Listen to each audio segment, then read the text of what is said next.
ऐसा नहीं है कि हम अकेले हैं, इस लड़ाई में हमारे और भी दोस्त हैं।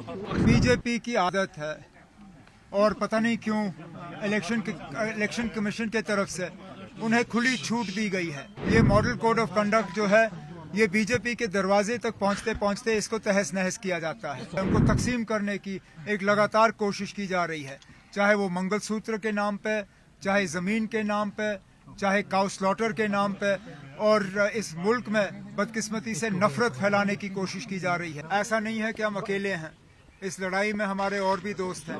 इंशाल्लाह उन दोस्तों की तादाद जो है वो आहिस्ता आहिस्ता बढ़ती जाएगी। आज 20 साल के बाद मैंने लोकसभा के इंतखाबात के लिए अपना नॉमिनेशन पेपर भरा है।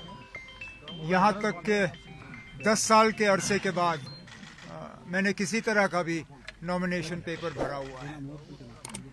इससे पता चल जाता है कि जम्मू कश्मीर में जमहूरियत का क्या हाल है। इससे पहले असेंबली इलेक्शन जो हैं वो 2014 में हुए थे। लगातार 10 साल से अब जो है जम्मू कश्मीर में असेंबली इलेक्शन हुए नहीं हैं।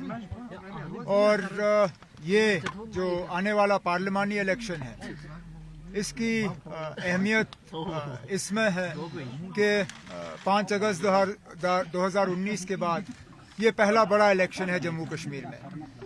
जाहिर सी बात है कि नेशनल कॉन्फ्रेंस और इंडिया गठबंधन में जो हम मिल के ये इलेक्शन लड़ रहे हैं, उम्मीद की जा रही है कि जम्मू कश्मीर की 5 सीटें और लद्दाख की सीट पे हम कामयाबी हासिल करेंगे। योगी आदित्यनाथ ने कहा है कि कांग्रेस अगर आई और इससे पहले भी वो बात करते हैं मुसलमानों को हिंदुओं से अलग करते हैं खाने की बात पे भी, और काउ स्लॉटर जो है वो आम हो जाएगा अगर कांग्रेस आई। बीजेपी की आदत है और पता नहीं क्यों इलेक्शन कमीशन के तरफ से उन्हें खुली छूट दी गई है कि इलेक्शन में वो मजहब का इस्तेमाल करें।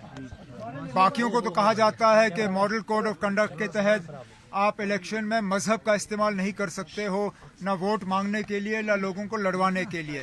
लेकिन ये मॉडल कोड ऑफ कंडक्ट जो है ये बीजेपी के दरवाजे तक पहुंचते पहुंचते इसको तहस नहस किया जाता है।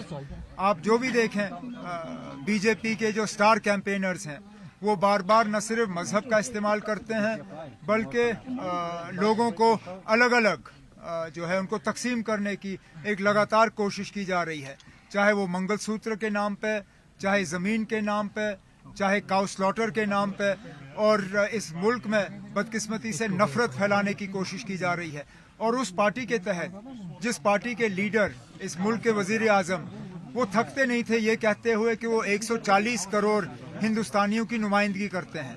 अगर वाकई वो 140 करोड़ हिंदुस्तानियों की नुमाइंदगी करते हैं तो ये जो नफरत फैलाने की बात की जा रही है बिलखसूस 14% आबादी के खिलाफ जो मुसलमान आबादी है, ये अपने आप में एक बहुत अफसोसनाक बात है।